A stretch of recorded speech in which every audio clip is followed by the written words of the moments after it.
Blessed to be a part of your day. Kevin Miller in the morning on KIDO Talk Radio, 107.5 FM, 580 AM. We're joined by the author of Backroads Boss Lady, Jesse Roberts, the founder of Cheekies. Good morning, ma'am. Good morning. No, this is a story about inspiration. It's a story about Idaho. It's a story about making it. So thank you for joining us. And for those of us that aren't familiar with the famous brand Cheekies, I've heard about it for years. Our great friend Rance Pugmire was always all about Cheekies. I was just telling Caitlin about that. Oh, yes, Rance, he's everywhere. So tell us a little bit about Cheekies. Well, Cheekies is a rural lifestyle brand. We sell products that are made for girls who live in the country or grew up in the country. And my main goal was just to make sure that the product was actually beautiful and affordable at the same time. And I needed it to be functional. And I felt like there was just so little of that was out there that just your regular girl next door could actually afford. Sure, but I mean, we're so inundated with clothes and clothes and clothes. Yes, I agree. I personally, I'm a plus size girl and I'm tall and I wanted clothes that actually fit and that worked for my life. So much of what is designed in the market is actually not designed in America. So I wanted to design products that made sense. I wanted the horses to have 4 legs, not 3. And I knew the difference between a zebra and a horse. So I wanted girls to be able to have that boutique experience, but actually leave feeling like they got to leave with something because they could afford it. Well, that sounds a lot about the girls. What about the men? So we actually have launched a Boss Man line. My husband. The Boss Man. Yes, he does most of our live videos. We reach about 2 million people a week on Facebook in our live videos alone. Really? And my husband has kind of become the personality. Women really love that he's pretty honest, sometimes a little too honest. If he doesn't like the way something looks or smells, he lets them know. But yeah, he's working on his own line. We have quite a few men's tops and some beard oils and, just different things like that he likes. Indeed. But Jesse, we've talked about the successes. Let's go. Why did you document this in your book? And tell us a little bit about how much you love Idaho. Because that's what makes the story so special here. I think the fact that I'm a Texan who is willing to say that she loves Idaho should probably sum that up. We're literally like the most arrogant people about our state. But I feel the Texans. Yes. Not the Idahoans. No, the Texans. Now, granted, I did grow up in West Texas. So, sure. It was just so beautiful. And I feel so blessed to live here. And when people come to visit me, I have a lot of importers, manufacturers, that come from all over, suppliers.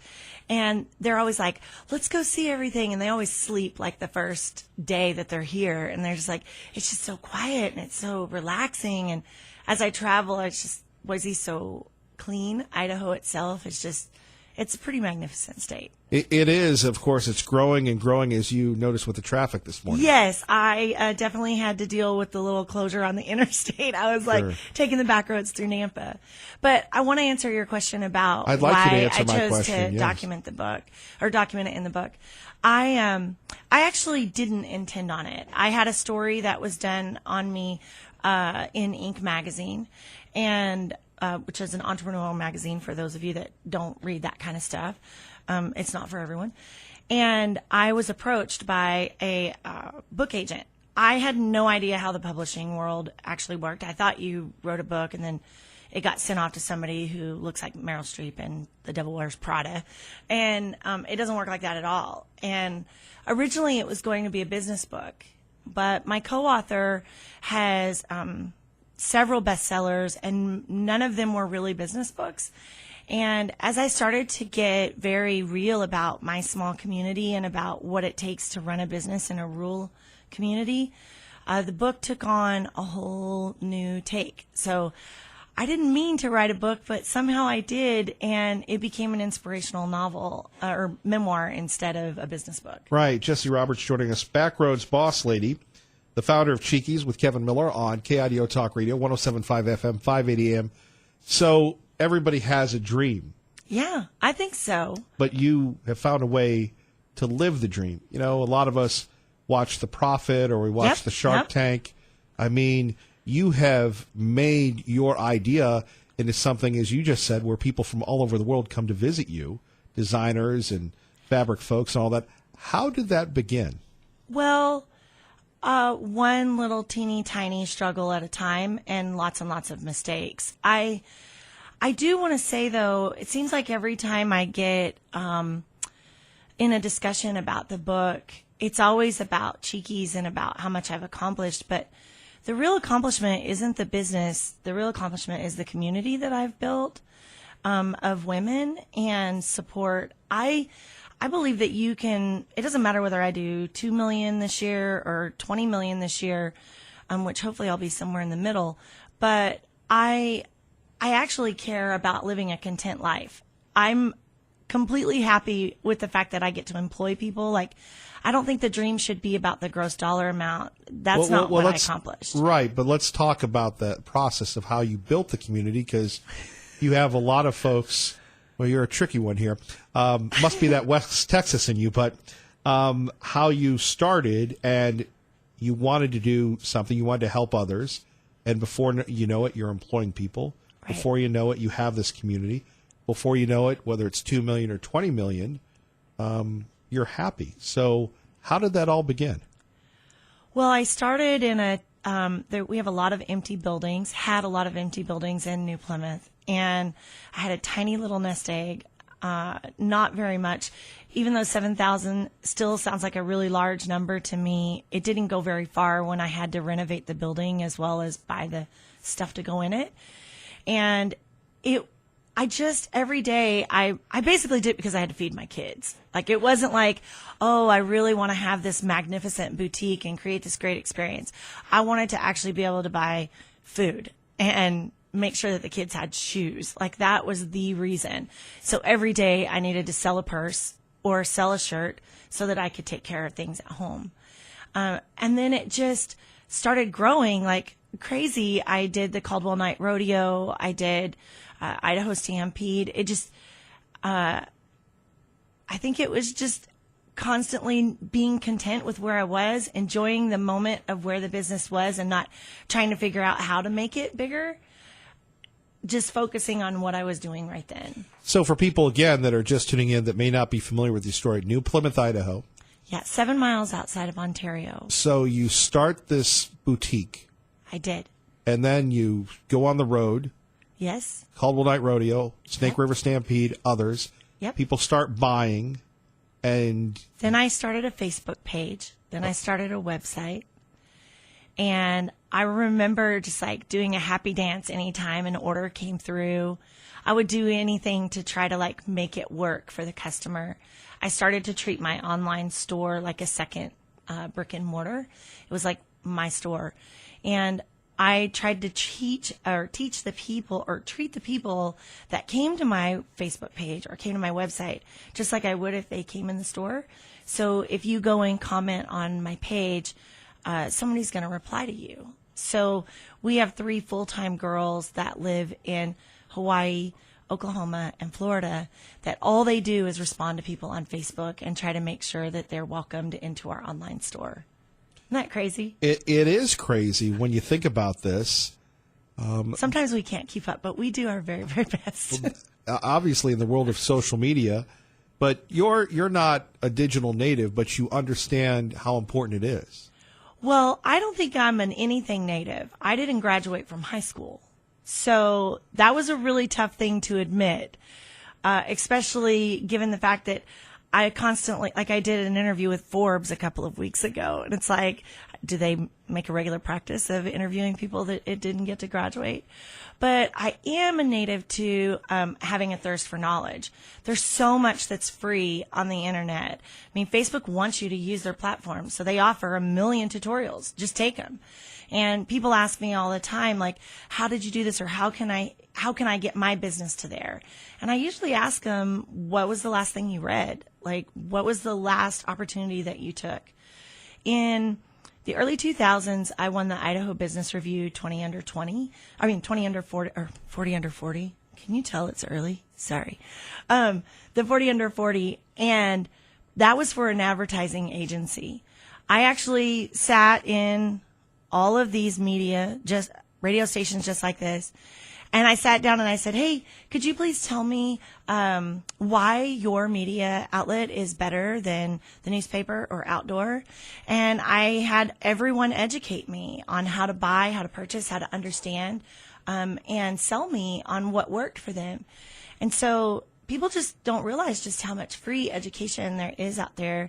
They don't want to take advantage of it. They want this immediate handout of this quick fix, and the quick fix isn't there. It's a lot of small fixes. It's a lot of steps.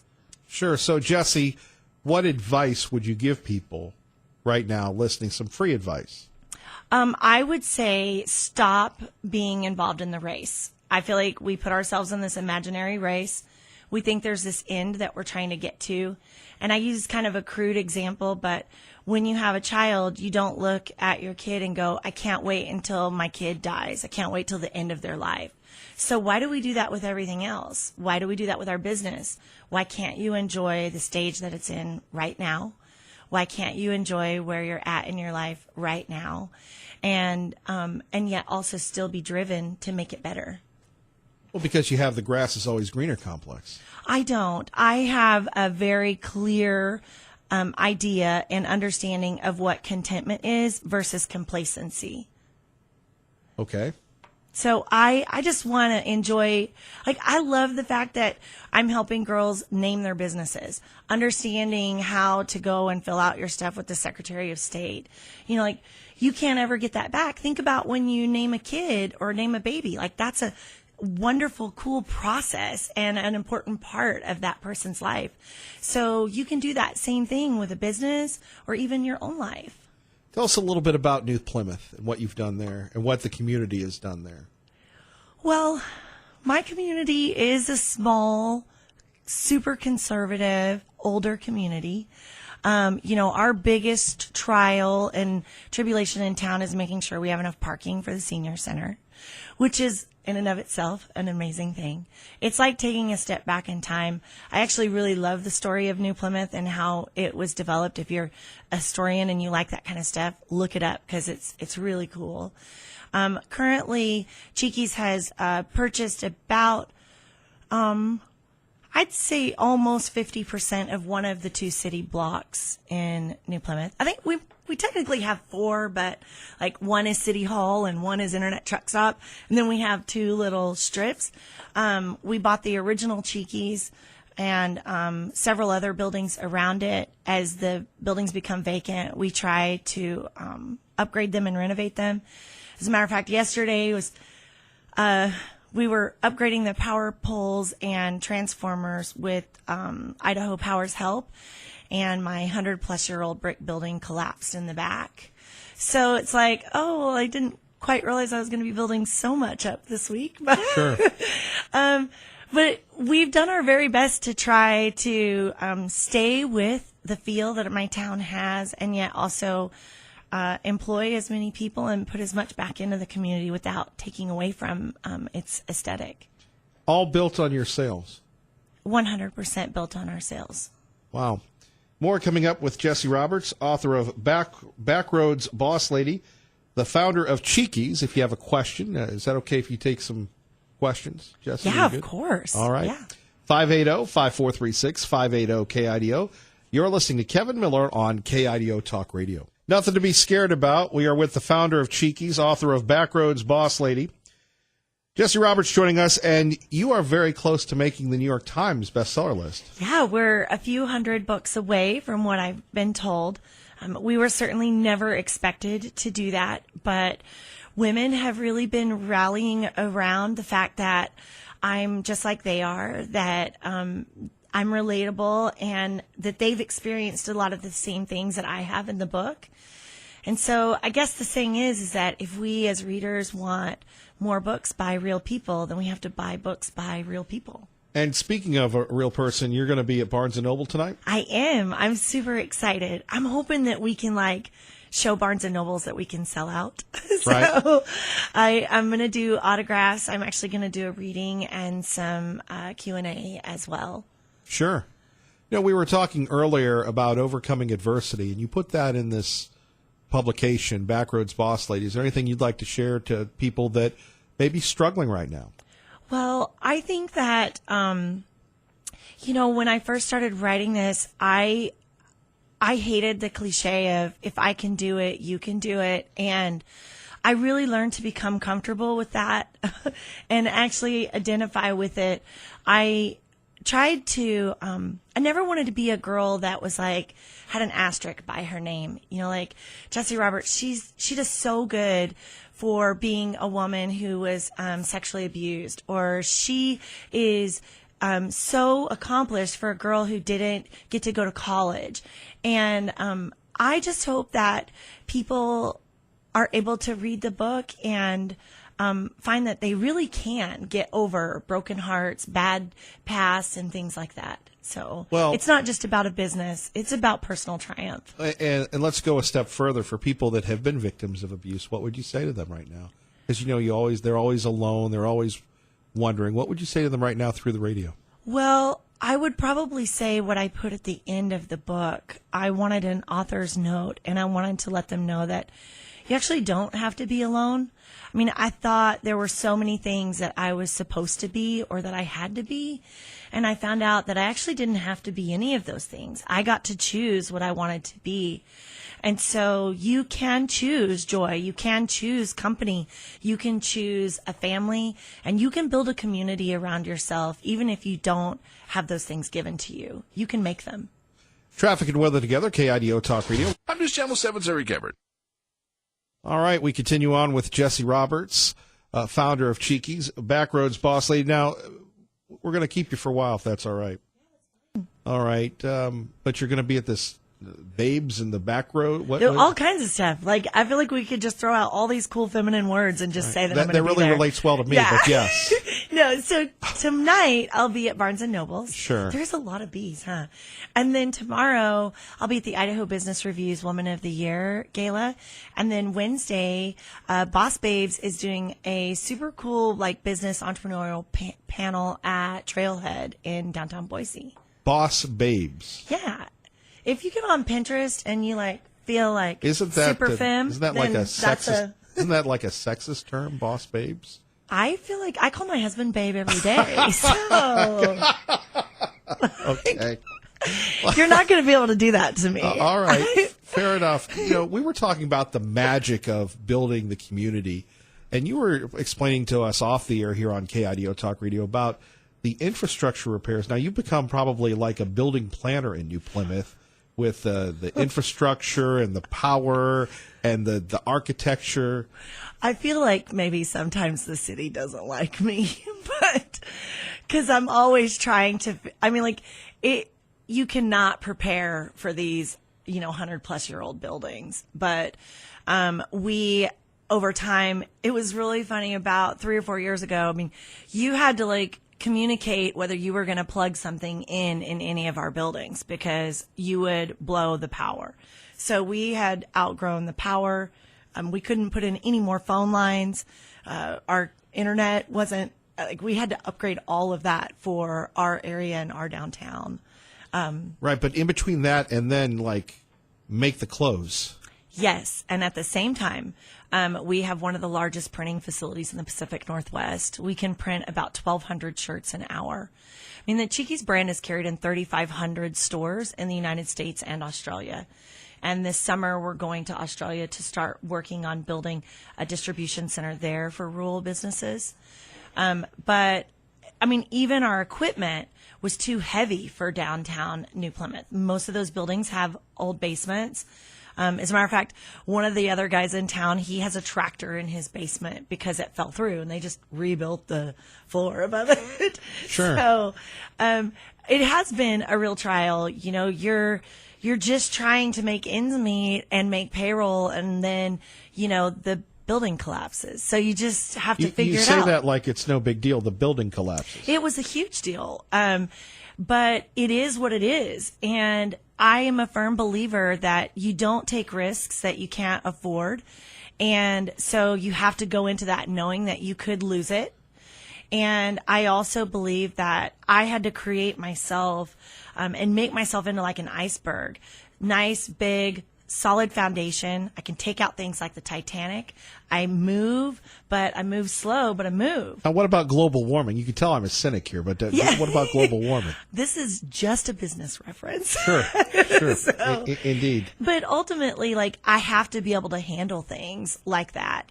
You know, I know you have Dave Ramsey on this station, and yesterday he was talking, I was listening to him speak, and while I ate my lunch, and he was like, you know, things get real when the air conditioning goes out, you know, and that's the truth. One of our buildings, the heater and air conditioner just went out. So we have to decide what we're going to do. Are we going to replace it, or are we actually going to tear that building down and build a new one? More coming up with Jesse Roberts.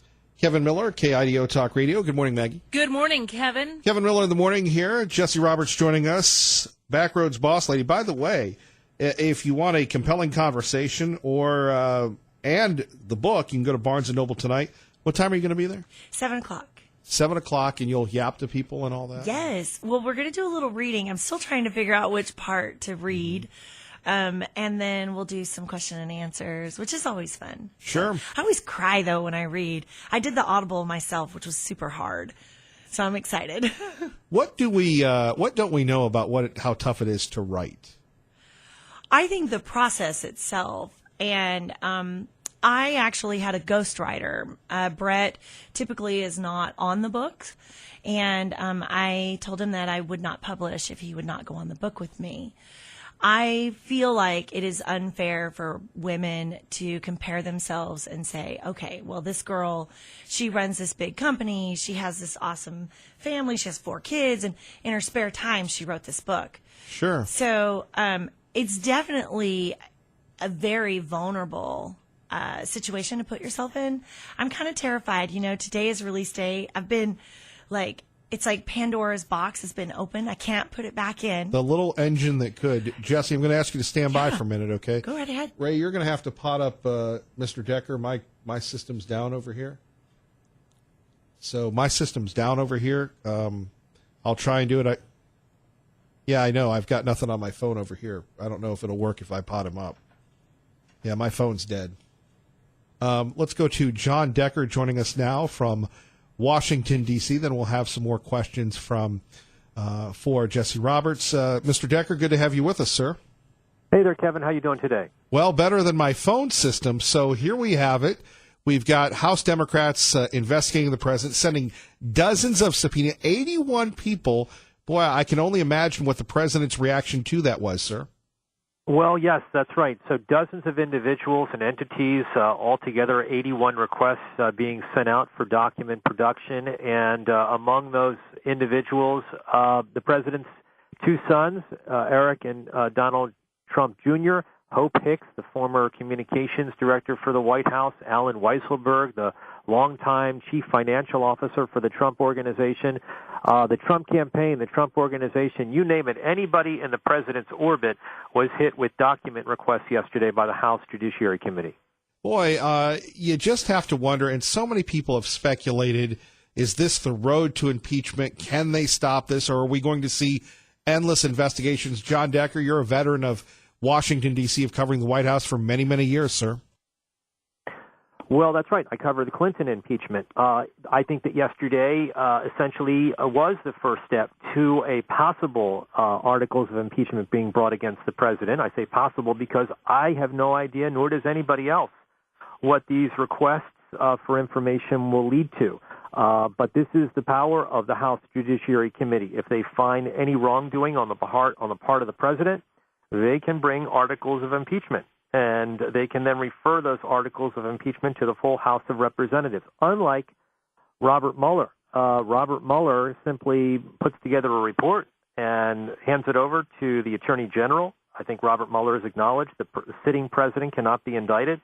While that may or may not be true, what is true is that politically, the way that the House of Representatives can respond to any wrongdoing, potential wrongdoing by the president, is to bring articles of impeachment against him. And we'll have to wait and see how this whole process works itself out. I think it's going to certainly occupy all of this year. 2019 and certainly, I think, a good part of next year as well. Boy, I wonder, John Decker, is this, and maybe the analogy isn't correct, you go back to George H.W. Bush and the endless vetoes, and they finally overrode him. It was almost, one would speculate that it was a political plot to make the president seem not very effective. Could we see that in this case? Because there'll be endless questions, endless investigations, endless headlines. Well, this is certainly, regardless of the motives of the House Judiciary Committee Chairman Jerry Nadler, this will certainly work to weaken the president. There's no doubt about it. This is going to occupy a lot of his time. We already see him tweeting about it today. We heard his comments about it yesterday when he was asked. So this is going to occupy a lot of time by the White House, by the White House counsel's office, by the president's personal lawyers, and a number of individuals who got hit with those requests yesterday, up until yesterday, didn't even have lawyers. So now they need to hire legal counsel, which can be quite an expensive proposition. So it's a big day in terms of what happened yesterday, and I think that it's the start of something which could potentially be pretty big and could be certainly the type of thing that could affect the trajectory of the president's reelection. John Decker, we appreciate you, and have a great day, sir. Thank you. Have a great day. Thanks a lot, Kevin. Bye-bye. Bye-bye. Our great friend, John Decker. Yeah, you're going to have to do those, Ray. My phone is out here. Coming up, more of your phone calls, but back to Jesse Roberts. New Plymouth, and you have a magical attachment to that community. How many times have people said you should move out of that area, you should manufacture overseas, you should say goodbye to the gem state? So many people, they always say, well, don't leave. We don't want the good people to leave. All of those questions have different answers. So we actually have been really blessed. We had some big players, the Idaho Department of Commerce, the Snake River Financial Alliance. There's all these different wonderful groups, including our power and utility companies. And the Department of Transportation have come in to help try to make us be successful.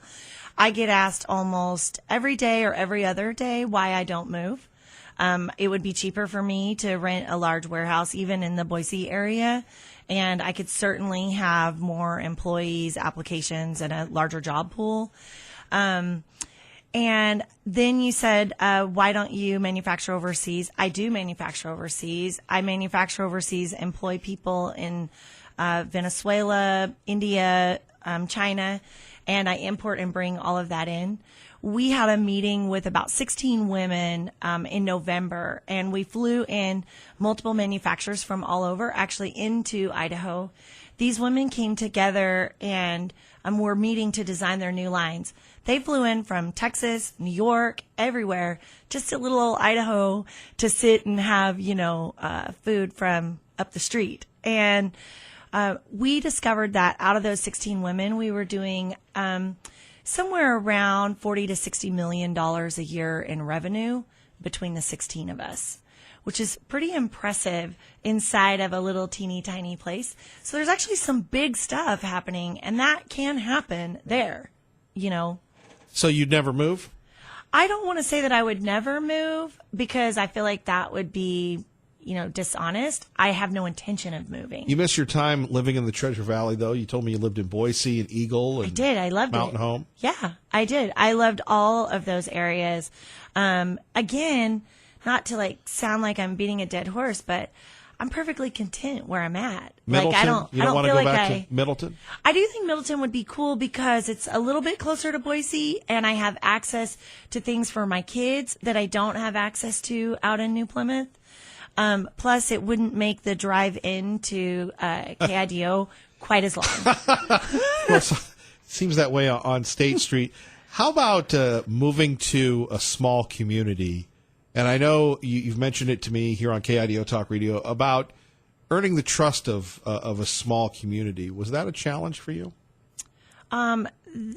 It's not past tense.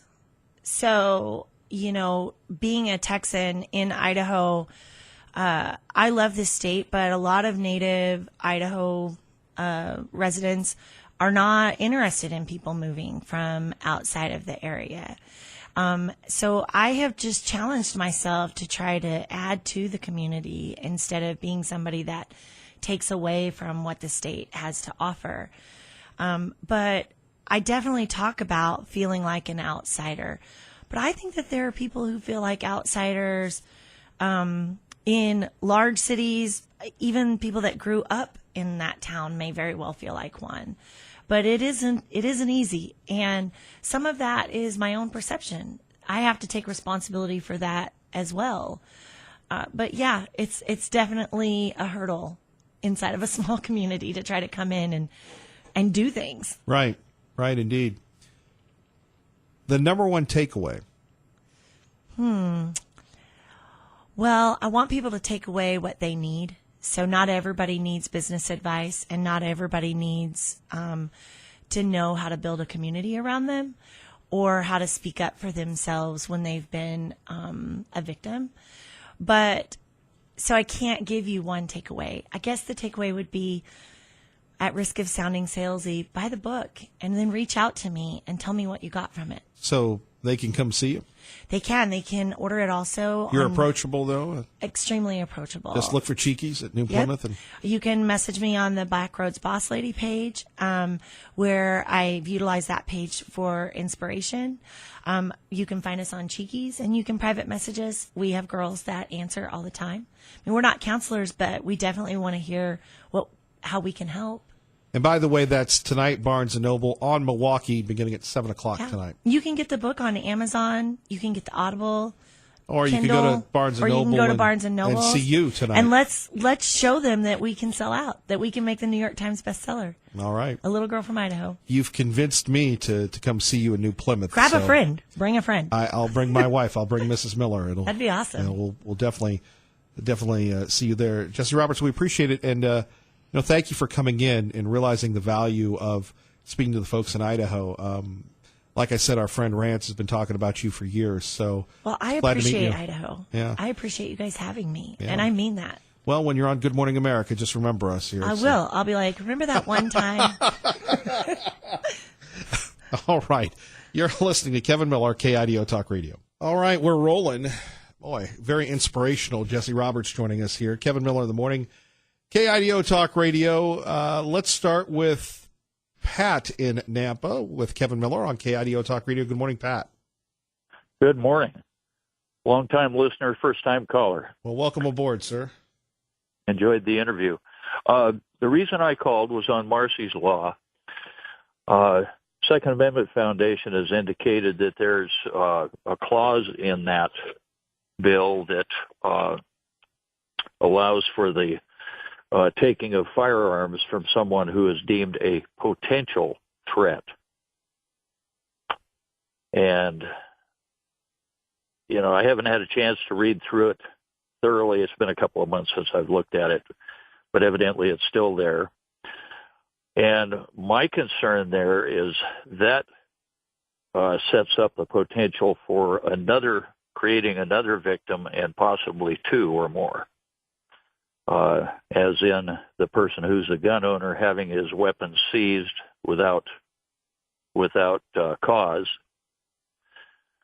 And then in some cases, and this has been brought out by some law enforcement officials across the country, situations where law enforcement goes to seize weapons like that, and that puts their officers in harm's way. I think this is a really dangerous way to go. No, I would agree with you, Art, and I think that's why they're having trouble getting Marsy's Law through, and that's why it went back to committee because of the work of the Idaho Second Amendment Alliance. Did it? Okay, great. I was not aware of that. That makes me feel better. Well, we appreciate you, and maybe we'll have you out talking about the grand jury one day. Could be. All right. Could be. Art, anyway, I appreciate your help on that. Thanks, Kevin. Thank you. You keep those folks in Star in line, would you? That's Nampa, actually. All right. Well, thank you. Alrighty. Thank you, Art. Take care. Bye-bye. Actually, I got Pat in Nampa and Art and Star. Boy, my bad on that one. Art and Star, good morning. You're on with Kevin Miller, KIDO Talk Radio. Good morning, sir. Sounds like you need another cup of coffee this morning. I tried this vitamin B stuff. It's just not working for me.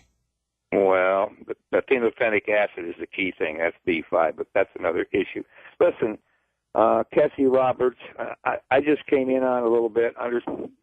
The data I got right now is she can print 1,200 shirts an hour. She's got some kind of factory in Plymouth, and she's got a book that she's going to sell, and it's going to be at 7 o'clock, and it's at Barnes & Noble, but I don't know what the address of Barnes & Noble is. It's on Milwaukee Street in Boise. Milwaukee Street? Mm-hmm. Okay, I'm writing this down. All right. In Boise, huh? Yep. Now, I have a question for Kessie if she's there. Jesse, she left, so you'll have to do it tonight there, Art. Oh, okay, so I'll ask her tonight, but she's apparently selling a book there at 7 o'clock? Yes. Okay, and you got a quick thumbnail of the essence of what that book is about? What, women in business or something? About how anybody can overcome adversity and create communities.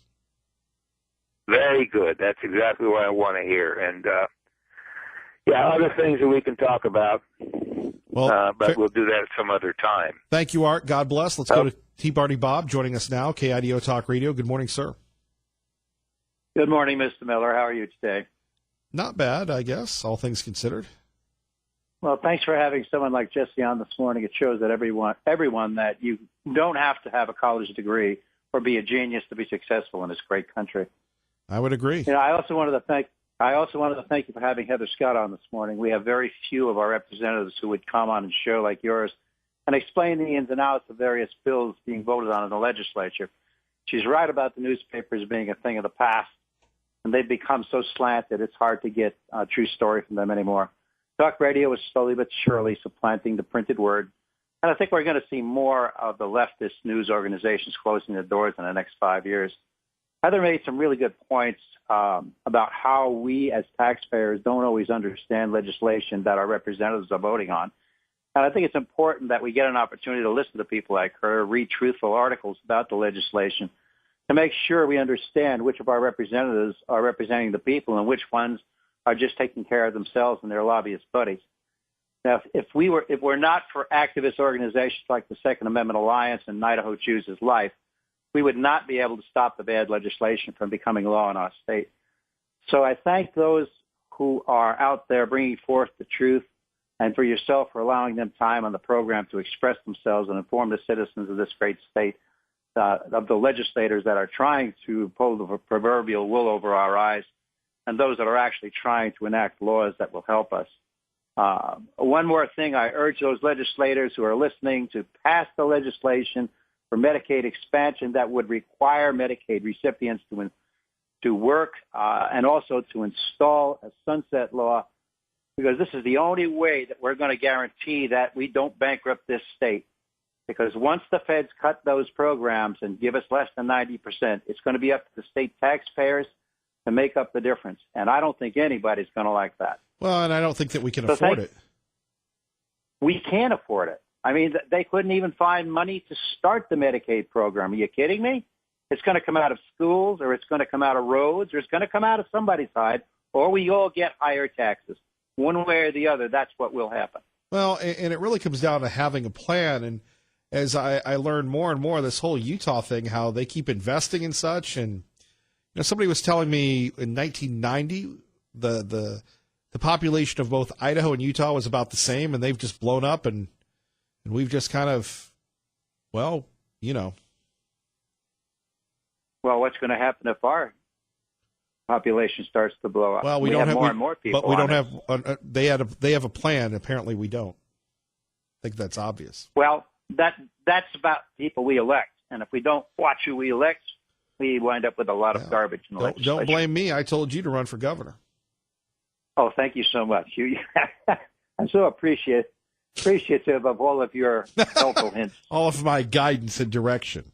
Yes, I need more of it. As we would say, bless you, my son. And Tea Party Bob, God bless. We'll be seeing you this week. Thank you, my friend. Talk to you later. Bye-bye. Bye-bye. You're listening to Kevin Miller in the Morning, 107.5 FM, 580 AM. We like to call it KIDO Talk Radio, the place to be heard. Let's get you to work safely and on time.